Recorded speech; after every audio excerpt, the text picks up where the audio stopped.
Oromona da kapa, Oromona da kapa, ada adamu kapa, yobo adamu, ibusa kabata, Purana sakabata, Rio Dayavata, Gali Mamarata, Kesaulu, Ebaha, Musana Kesagala, Musana Tujira, Musana Tujira, Musana Basan Tujira, Musana Gadam Satujira, Musana Gadam Satujira, Bonito Jari, Nuranu, Umedu Ratu, Tujari, Goni Jari, Goni Jari, Goni Jari. Goni dahimedu harga hirate, mungkin kanggo kau pati, keren sawali tabati, goni akakana kaba, goni akakana kaba, opate itinadate itinggerare, oramongira sajala tahagera numaru.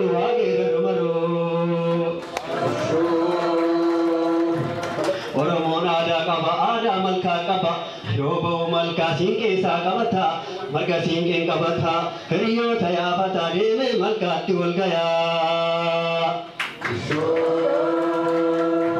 Malka tiwal gaya Rabbi walid kadata, aka ada Oromo irese walid kadate milka e hundu adangada. Sumbi.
Yeah.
Yeah.